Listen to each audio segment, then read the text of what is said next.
Bonjour, c'est Ursule encore. On est le 8 février 2025. Alors, je viens sur la trompette aujourd'hui encore et je viens proclamer le retour de notre Seigneur Jésus-Christ.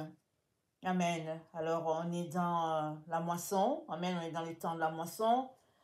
Et aujourd'hui, je viens parler de la moisson et ses différentes options. Amen. Alors, nous savons que euh, Jésus parle beaucoup de moisson et il y a toujours une leçon qu'il cherche à communiquer euh, dans ces différents... Les paraboles, les messages sur la moisson communiquent toujours quelque chose de bien particulier. Et ici, il met l'accent sur le fait de veiller. Amen. Alors, notre texte se trouve dans Marc 13, le verset 33 à 37.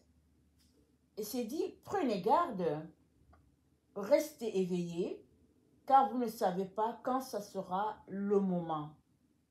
C'est comme un homme qui part en voyage. Il a laissé sa maison, confié à ses serviteurs l'autorité, à chacun il a donné sa tâche, et il a donné au portier l'ordre de veiller. Veillez donc, car vous ne savez pas quand le maître de la maison va venir le soir, au milieu de la nuit, au chant du coq ou au matin. Personne ne sait quand est-ce qu'il viendra. Veillez afin qu'il n'arrive à l'improviste et ne vous trouve en train de dormir. Ce que je vous dis, je le dis à tous, veillez. Amen. Donc le Seigneur nous informe, n'est-ce pas? Il nous encourage et il le dit à tous que la meilleure façon de ne pas passer à côté de la venue du Maître, c'est de veiller. Amen. Alors, veiller, ça peut être que tu restes debout, la nuit, tu ne dors pas, ou bien tu dors très peu, ou encore, veiller, c'est le fait d'être aguerri, le fait d'être alerte, les yeux ouverts, par rapport à tout ce qui se passe autour de toi et aux différentes possibilités ou bien opportunités qui peuvent s'offrir à toi. Et nous savons que ce n'est pas les choix qui manquent, n'est-ce pas? Et le Seigneur, sachant, n'est-ce pas, euh, la tromperie de notre temps, nous dit que la meilleure façon de ne pas passer à côté de ce moment-là, c'est de veiller. Alors, si veiller, c'est la priorité, n'est-ce pas, pour ne pas passer à côté, ça veut dire que quand une activité ou bien une action est telle que tu ne peux pas veiller, il faudrait donc mettre cette activité-là ou cette action-là de côté et prioriser le fait de veiller. Amen. C'est ça que le Seigneur est en train de parler. Alors, veiller, c'est... il y a différentes façons de veiller. Amen. Si tu es en train de lire ta Bible, tu es en train de veiller. Si tu es en train de méditer là-dessus, tu es en train de veiller. Si tu es en train de prier, tu es en train de veiller. Si tu chantes ta louange à ton Dieu et que tu l'acclames, tu es en train de veiller. Si tu es en train, n'est-ce pas, de venir, de secourir ceux qui sont dans le besoin, tu es en train de veiller. Donc, veiller, c'est plusieurs choses à la fois qui entrent dans le gros panier de veiller. Amen. C'est des choses que tu fais qui, à la fin, témoignent que tu es en train de veiller. Et de toutes ces choses-là, Amen. C'est ta relation avec le Seigneur, ton intimité avec lui qui est la marque du fait que tu veilles ou tu ne veilles pas. Alors, dans Matthieu 25, la parabole des 10 vierges nous rapporte que il y a 10 qui sont allés à la rencontre de l'époux. Il y a 5 qui avaient de l'huile dans leur lampe, il y a 5 autres qui n'avaient pas de l'huile. Celles qui n'avaient pas de l'huile n'ont pas pu se rendre. On comprend ici que l'élément majeur ici, c'est d'avoir de l'huile dans sa lampe. La lampe, c'est l'œil de l'Éternel, la lampe dont nos yeux, c'est ça qui nous sert de lampe, et nos yeux doivent avoir de l'huile, c'est-à-dire notre regard doit être teinté de l'huile. Et l'huile, c'est le Saint-Esprit.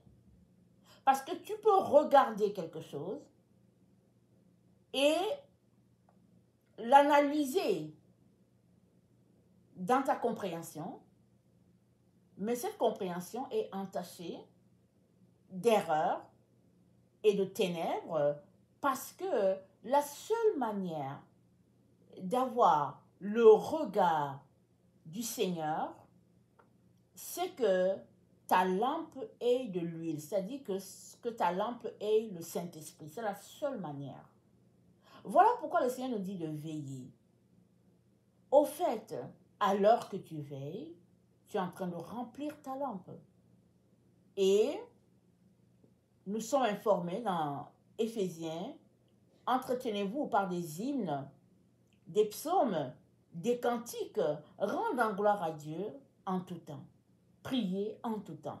Donc on peut s'arrêter pour dire, mais quand est-ce que on va faire notre travail, notre business, quand est-ce qu'on va s'occuper de nos activités qui nous permettent de manger, de vivre et tout.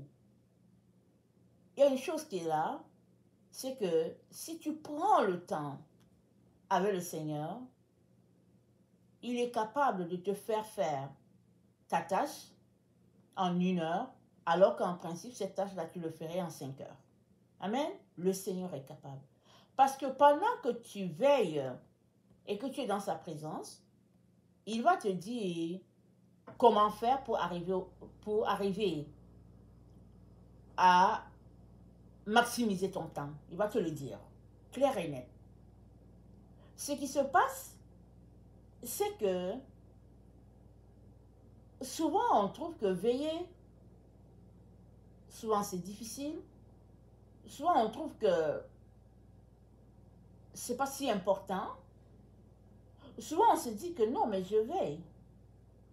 Parce que j'ai passé 30 minutes, j'ai passé 45 minutes, je veille. Mais au fait, veiller, c'est prendre le temps pour bâtir sa relation avec le Seigneur Jésus-Christ et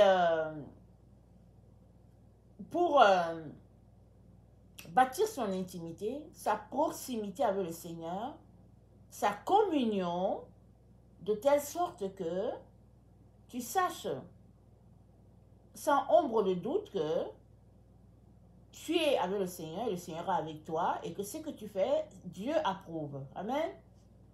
Et dans cette parabole donc, c'est dit que il dit prenez garde, restez éveillés car vous ne savez quand sera le moment. Alors, quand il parle de moment, c'est quoi le moment dont il est question ici? Il dit le moment, n'est-ce pas, c'est le moment de la venue du Seigneur. Et la venue du Seigneur, ça équivaut, ou bien ça pointe la moisson. Amen, la moisson. Et la moisson, ce n'est pas une fin en soi, mais, ou bien si, attendez, la moisson, c'est la fin d'une chose et le début d'une autre. C'est comme une page qui se ferme à quelque chose et puis qui s'ouvre à autre chose. Amen. Si on regarde la parabole des mines, il y a deux qui ont fait fructifier la mine que le Seigneur leur a donnée. Et le Seigneur a dit, bon serviteur, reçoit la gouvernance de 10 villes. À un autre, il a dit, reçoit la gouvernance de 5 villes.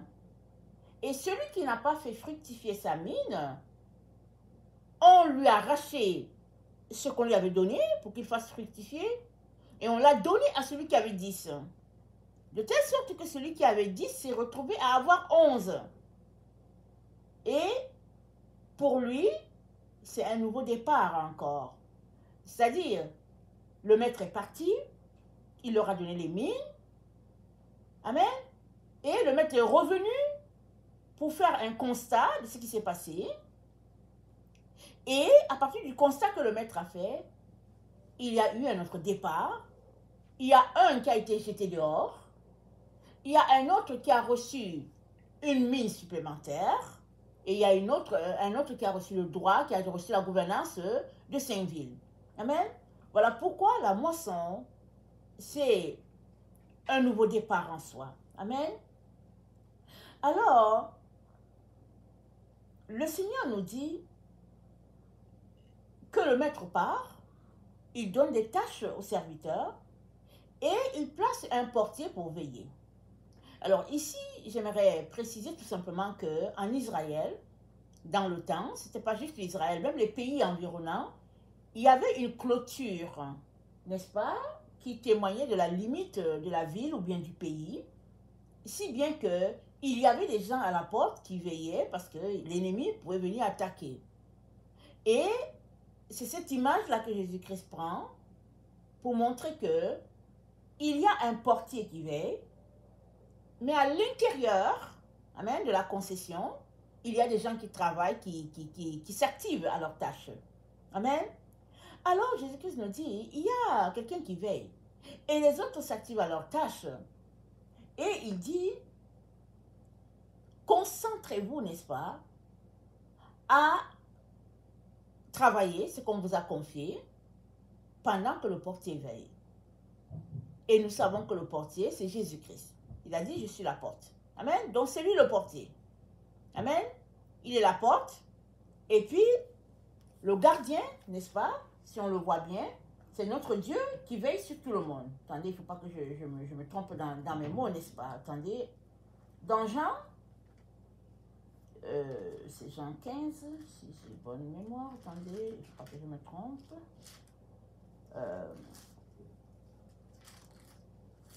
C'est Jean 10, excusez-moi.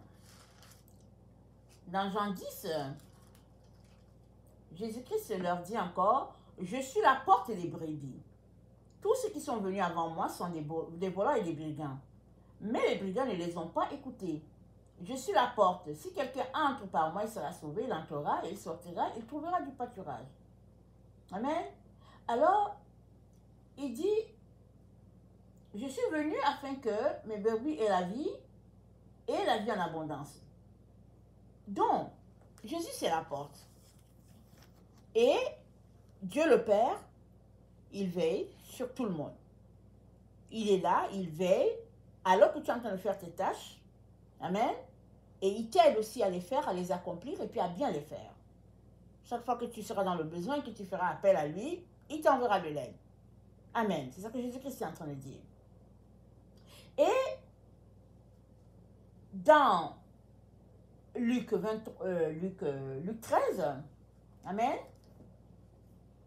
on va regarder un peu ce qui se passe dans Luc 13 par rapport à la moisson.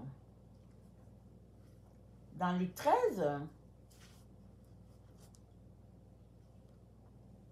au verset 23, quelqu'un a dit, « Seigneur, n'y a-t-il que peu de gens qui seront sauvés ?»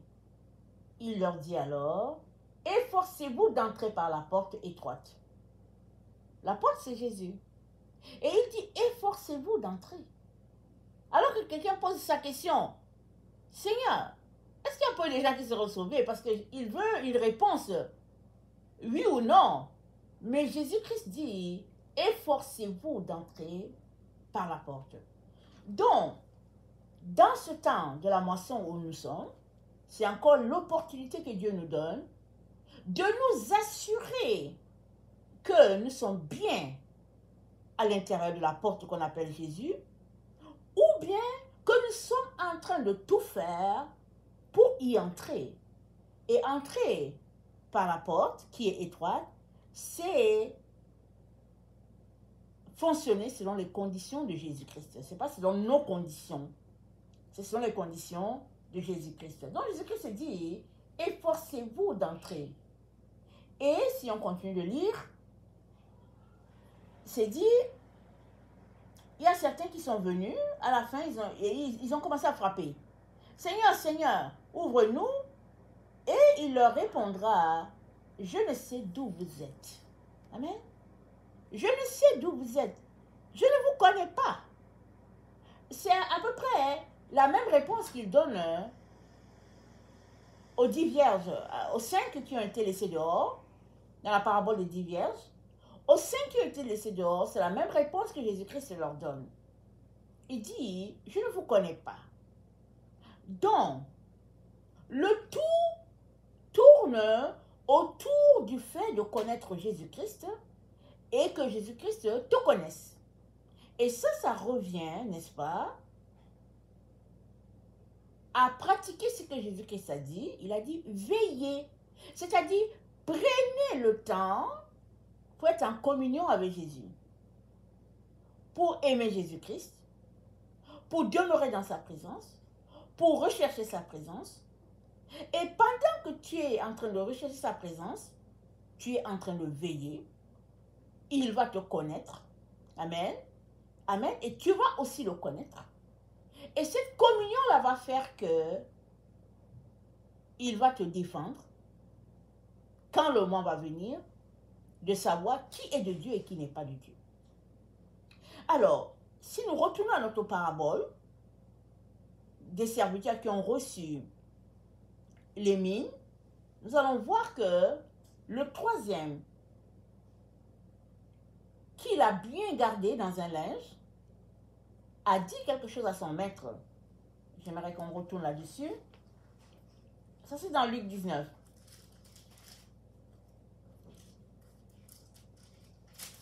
Il a dit quelque chose à son maître qui révèle qu'il ne connaît pas son maître. Amen. Il a fait, je ne sais pas si on dit une transposition, il a pris ce que lui il est et il l'a attribué à son maître. Amen. Alors, c'est Luc 19. Au verset 20, c'est dit un autre vint et dit, Seigneur, voici ta mine. Je l'avais mise de côté dans un linge, car j'avais peur de toi parce que tu es un homme sévère. Tu retires ce que tu n'as pas déposé et tu moissonnes ce que tu n'as pas semé. Il lui dit, c'est d'après tes propos, pardon, c'est d'après tes propres paroles que je vais te juger. Mauvais serviteur, tu savais que je suis un homme sévère, que je retire ce que je n'ai pas déposé et que je moissonne ce que je n'ai pas semé. Alors, pourquoi n'as-tu pas mis mon argent à la banque? Amen. Donc le maître lui dit, ok, d'accord, voilà ton jugement de ma personne. Le maître lui dit alors, mais pourquoi tu n'as pas trouvé une solution B qui ferait la joie de ton maître? Puisque je suis sévère, puisque je suis méchant, puisque je moissonne où je n'ai pas sémé, mais pourquoi est-ce que donc tu n'as pas mis ça? Tu n'as pas trouvé une solution B de telle sorte que ce que je t'ai donné puisse quand même me profiter, me revenir avec intérêt. Amen. Qu'est-ce que le maître pointe ici? Il pointe là où se trouve notre cœur. Quel est notre intérêt? Amen. Travaillons-nous pour nous-mêmes ou bien travaillons-nous pour le maître? Amen. c'est ça, n'est-ce pas? Le compte rendu dans un temps de moisson. Parce que le maître, il est parti en voyage, un voyage lointain. Il revient dans un temps de moisson.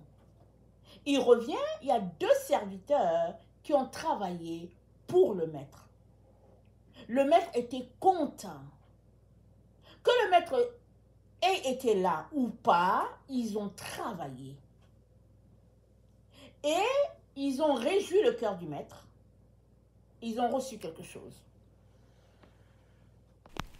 Donc, ce premier groupe a travaillé pour réjouir le maître.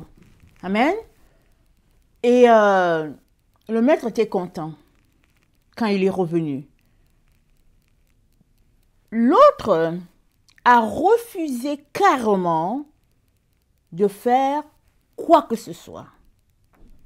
Et il a fait une transposition, je ne sais plus comment on appelle ça.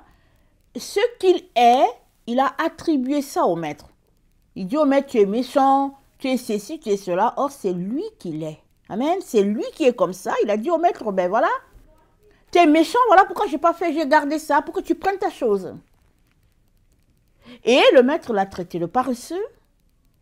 Le maître a pris ce qu'il avait. Le maître a pris ce qu'il lui avait donné. Amen. Et il a remis ça à celui qui a pu développer jusqu'à 10. Et le maître, n'est-ce pas, a demandé qu'il soit jeté en dehors de l'enceinte. Et si on regarde cette situation de près, on verra que c'est le maître qui a fait du bien à ses serviteurs. Il n'était pas obligé de leur donner quoi que ce soit. Amen. Il n'était pas obligé. Souvent, on ne voit pas cette situation. Peut-être que cette situation ne saute pas à l'œil nu quand on vit dans un environnement où on ne manque pas de ressources matérielles. Mais dans les endroits de la terre où il manque de ressources naturelles, où il manque des ressources matérielles, je vous dis, c'est une grande bénédiction quand tu trouves quelqu'un qui te remet $100, $200 pour que tu ailles faire fructifier, et puis que quand ça va rapporter, voilà, il va venir prendre le bénéfice ou quelque chose. Ça, c'est une grâce, vraiment, de recevoir de quelqu'un un montant pour t'aider, n'est-ce pas, à commencer ton petit commerce, ta petite entreprise ou quelque chose de ce genre. Et voilà un monsieur qui reçoit cette opportunité, mais il prend la mine, il le met dans un linge. Vous savez qu'une fois que quelque chose est dans le linge, ça ne peut pas germer, ça ne peut pas produire. Rien ne peut arriver parce que c'est intact. Tel que tu l'as placé, ça revient au même état. Question de dire, je ne veux pas me gêner pour toi. Je ne veux pas me déranger pour toi. Tu es parti en voyage? Bye bye. Quand tu reviendras, tu verras bien que je n'ai rien fait. Ce n'est pas à moi de faire prospérer tes affaires. Amen. Voilà un peu comment il a raisonné. Ça, c'est la deuxième possibilité des personnes qui ont un comportement pareil dans un temps de la moisson. Amen.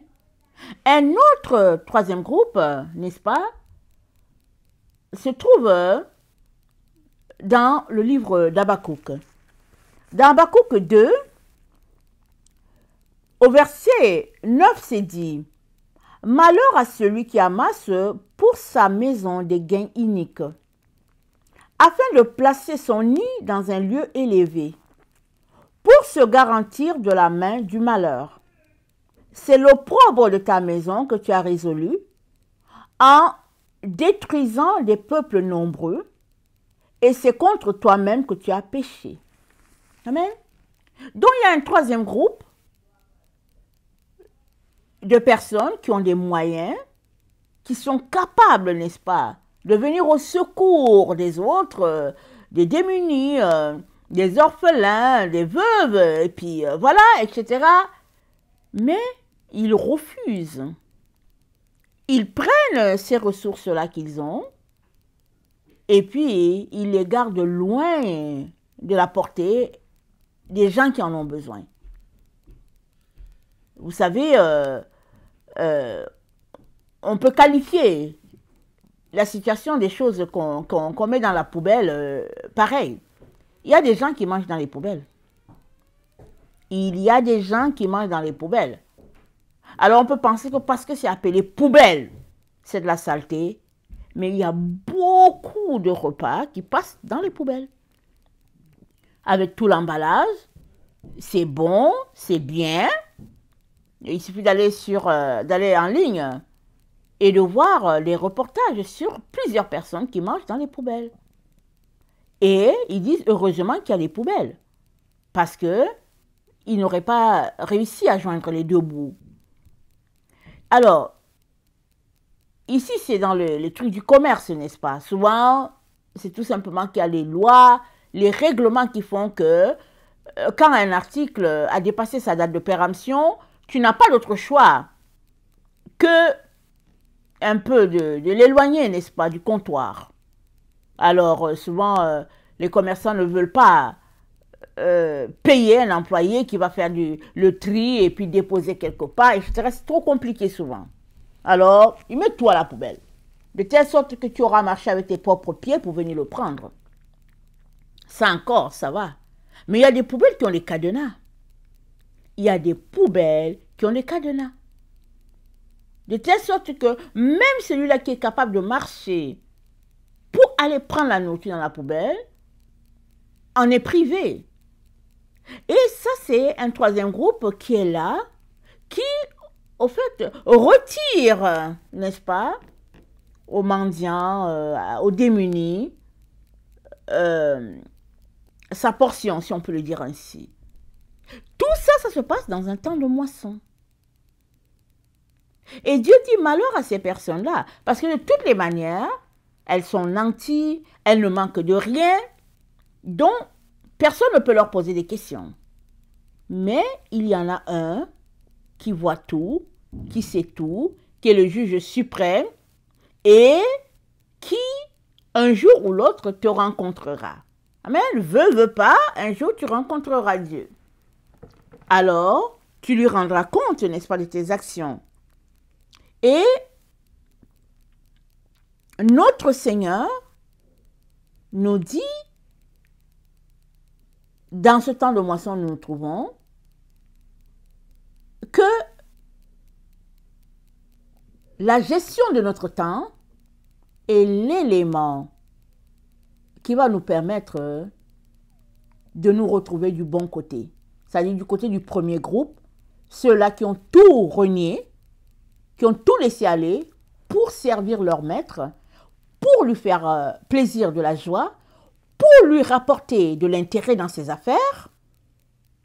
Il dit, ça se passe dans une relation de communion avec le maître. Parce que dans Luc 13, le verset 25, si on regarde Luc 13,